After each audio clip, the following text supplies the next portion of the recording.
Hello everyone, this is Sunil Kumar, lecturer in psychology, Diet Hamirpur once again with you.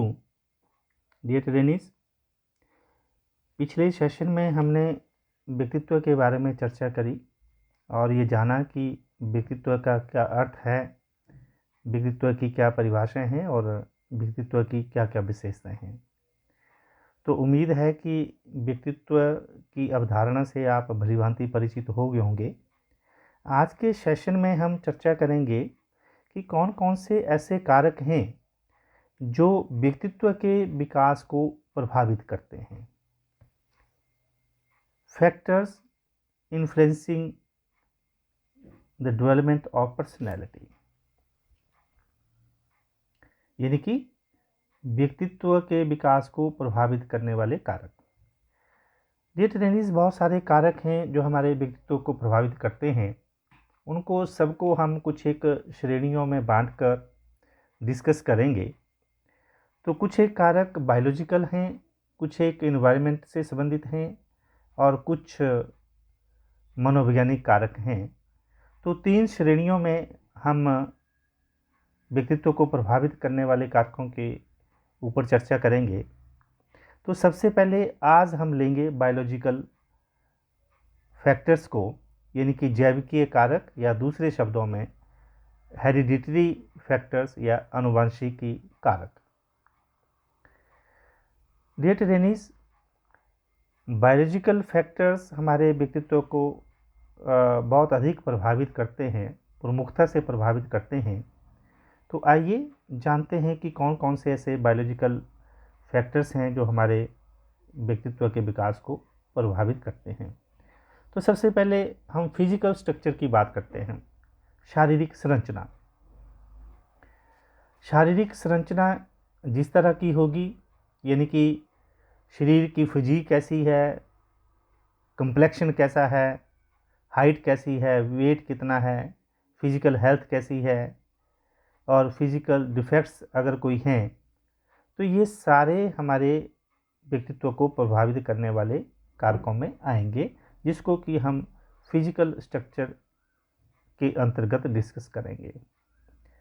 शारीरिक संरचना यानी कि रंग रूप, व्यक्ति की ऊंचाई, व्यक्ति का भार या व्यक्ति की जो शारीरिक सेहत है या कोई शारीरिक दोष हैं, वो हमारे व्यक्तित्व को प्रभावित करने वाले कारकों में गिने जाते हैं। इसके बाद दूसरा कारक हम चर्चा करेंगे सेक्स, लिंग। आप जानते हैं कि सेक्स डिफरेंस का भी बहुत प्रभाव देखने को मिला है। अलग अलग कल्चर में लड़के और लड़कियों का विकास अलग अलग ढंग से होता है। कई जगह पर लड़कियों के ऊपर ज़्यादा पाबंदियां लगाई जाती हैं, इसके विपरीत लड़कों को अधिक स्वतंत्रता देखने को मिलती है। तो आज के बदलते युग में इन परिस्थितियों में परिवर्तन तो अवश्य हुआ है, लेकिन शायद कम। तो आज भी लड़के और लड़की में जो अंतर सामाजिक रूप से, सांस्कृतिक रूप से देखने को मिलता है, ये भी हमारे व्यक्तित्व को प्रभावित करने वाला अहम कारक है। तीसरा पॉइंट हम लेते हैं इंटेलिजेंस को। तो बुद्धि भी हमारे विकास को प्रभावित करती है। आप जानते हैं बुद्धि को जन्मजात माना गया है और ये बुद्धि व्यक्तित्व का एक आवश्यक तत्व होता है। यदि किसी व्यक्ति का आकर्षक शरीर, रंग गोरा या ऊंचा कद है, लेकिन बुद्धि का स्तर अगर निम्न है, तो मनोवैज्ञानिक दृष्टि से उसका व्यक्तित्व उत्तम नहीं कहा जा सकता। और इसी प्रकार यदि कोई व्यक्ति शारीरिक रूप से आकर्षक नहीं है, तो और अगर उसका बुद्धि का स्तर अगर ऊंचा है, तो उस व्यक्ति के व्यक्तित्व को समाज स्वीकार करता है और उसके व्यवहार को या उसके व्यक्तित्व को प्रशंसनीय मानता है। इस ढंग से हम ये कह सकते हैं कि बुद्धि भी हमारे व्यक्तित्व को बहुत अधिक प्रभावित करती है। High intelligence means high acceptance and high adjustment. जो व्यक्ति बुद्धिमान होगा उसकी समाज में स्वीकार्यता अधिक होगी और उसकी एडजस्टमेंट भी अधिक होगी।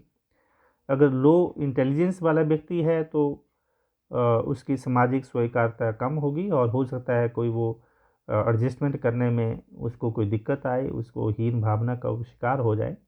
इस करके इंटेलिजेंस बहुत मायने रखती है और इंटेलिजेंस एक हमारी बुद्धि जो है वो व्यक्तित्व को प्रभावित करने वाला एक अहम फैक्टर है।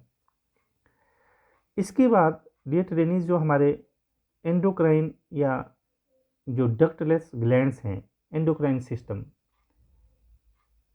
अंतःस्रावी ग्रंथियाँ, नलिका विहीन ग्रंथियाँ, ये भी हमारे व्यक्तित्व को बहुत अधिक प्रभावित करने वाला कारक है। आपने ग्रंथियों के बारे में मुख्यतः पढ़ा है। जो नलिका विहीन ग्रंथि हैं, चाहे वो पिट्यूटरी ग्लैंड है, चाहे वो थायराइड की बात करें, पैराथायराइड की बात करें, अड्रीनल ग्लैंड की बात करें, गुनार्स ग्लैंड्स की बात करें, इसके बारे में हमने ग्रोथ एंड डेवलपमेंट में चर्चा विस्तृत रूप से करी है।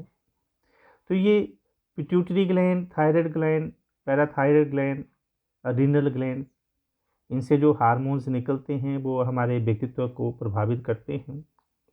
आप जानते हैं जैसे एड्रीनल में कॉर्टिन और एड्रेनलिन हार्मोन जो स्रावित होते हैं, अगर कम हो तो एडिसन डिसीज़ का आपने नाम सुना है। तो उसके कारण व्यक्तित्व हमारा प्रभावित होता है। एडिसन मतलब इस रोग के कारण व्यक्ति को नींद नहीं आती है और शरीर में दुर्बलता आने लगती है और निर्णय लेने की जो शक्ति है वो क्षीण हो जाती है। व्यक्ति का व्यवहार चिड़चिड़ा हो जाता है। अगर ये हार्मोन्स अधिक स्रावित होते हैं तो भी व्यक्ति अधिक उग्र हो सकता है, अधिक उत्तेजित हो जाता है। तो इस तरह के व्यवहार इन हार्मोनल चेंजेस की वजह से होते हैं, या व्यक्ति झगड़ालू किस्म का हो जाता है अधिक हार्मोन निकलने पर। तो ये हार्मोनल चेंजेस भी व्यक्ति के व्यवहार को प्रभावित करती हैं। अगर हम गोनाड्स ग्लैंड्स की बात करें, जिसको हम सेक्स ग्लैंड्स भी कहते हैं, यौन ग्रंथि भी कहते हैं, आप जानते हैं कि मेल में टेस्टिस होते हैं, फीमेल में ओवरीज होती हैं, पुरुषों में अंडकोश और स्त्रियों में अंडाशय पाया जाता है। तो पुरुषों में जो हार्मोन एंड्रोजन निकलता है और स्त्रियों में एस्ट्रोजन निकलता है। ये सारे हार्मोनल चेंजेस संक्षेप में हमारे व्यवहार को प्रभावित करती हैं। Is it clear? इसके अलावा हमारी जो बॉडी केमिस्ट्री है, जो बॉडी के अंदर जो केमिकल्स हैं, जो रसायन तंत्र हमारा है, वो भी हमारी जितनी भी एनर्जी है जो फॉर्म्ड होती है, मेटाबॉलिक जो प्रोसेसेस है, उसके परिणाम स्वरूप भी हमारा व्यवहार प्रभावित होता है। आप जानते हैं कि हमारे शरीर में कितनी मात्रा में शुगर है, या शुगर का लेवल क्या है, ग्लूकोज की मात्रा कितनी है, भोजन को पचाना, सांस क्रिया द्वारा ऑक्सीजन को अंदर ले जाना, कार्बन डाइऑक्साइड को बाहर निकालना। तो अगर इन रसायनों में जरा भी अगर असंतुलन हो जाता है तो व्यक्ति का व्यक्तित्व प्रभावित होता है। आप जानते हैं जैसे नर्वस फ्लूइड या शुगर की अधिक मात्रा होने से व्यक्ति का स्वास्थ्य बिगड़ सकता है। तो इस ढंग से जो ये रासायनिक प्रक्रिया है, जो शारीरिक रासायनिक प्रक्रिया है, ये जो शारीरिक रासायनिक प्रणाली जो काम करती है, अगर ये सही से काम ना करे तो असंतुलन पैदा हो जाए तो हमारे व्यक्तित्व को प्रभावित करे। तो डियर ट्रेनीज, इसके अलावा जो हमारा नर्व सिस्टम है, जो नाड़ी संस्थान है, वो भी एक महत्वपूर्ण एक कारक है हमारे व्यक्तित्व को प्रभावित करने का। आप जानते हैं कि मानव शरीर में नाड़ी संस्थान बहुत ही संवेदनशील और कोमल प्रणाली है। जितने भी न्यूरोलॉजिकल डिसऑर्डर्स हैं ये हमारे व्यक्तित्व को प्रभावित करते हैं। एक सुव्यवस्थित रूप से विकसित होने में सभी मानसिक और सभी शारीरिक क्रियाएं सुचारू रूप से होना, अगर उसमें कोई कमी देखने को मिलती है, अगर उसमें कोई दोष देखने को मिलता है तो संतुलन बिगड़ता है, परिणाम स्वरूप हमारी पर्सनैलिटी प्रभावित होती है। तो जैसे संवेदना ज्ञानेंद्रियों के माध्यम तक पहुंचती हैं, ज्ञानेंद्रियों के माध्यम से संवेदना जो हमारी होती है मस्तिष्क पर पहुंचती हैं, जैसे गंध का जाना, स्वाद महसूस होना, आवाज़ को सुनना। अगर किसी भी सिस्टम में गड़बड़ी होती है तो हमारा नाड़ी संस्थान प्रभावित होगा, और इस नाड़ी संस्थान के प्रभावित होने के कारण कई प्रकार की शारीरिक व मानसिक बाधाएं उत्पन्न हो जाती हैं। परिणाम स्वरूप व्यक्ति के व्यक्तित्व के ऊपर बुरा असर पड़ता है, वो प्रभावित होता है। तो ये कुछ एक मुख्यतः हमारे कारक हैं जिनको हम बायोलॉजिकल या हेरिडिटरी फैक्टर्स कहते हैं। एक बार फिर से अगर हम इनको काउंट करें, एक फिजिकल स्ट्रक्चर शारीरिक संरचना, सेक्स लिंग, इंटेलिजेंस मीन्स बुद्धि, और हमारा एंडोक्राइन सिस्टम यानी कि नलिका विहीन ग्रंथियाँ, बॉडी केमिस्ट्री शरीर रसायन, और हमारा नर्व सिस्टम यानी कि नाड़ी संस्थान, ये प्रमुख हमारे बायोलॉजिकल फैक्टर्स हैं जो कि हमारे व्यक्तित्व को प्रभावित करते हैं। तो आज के इस टॉपिक में इतना ही।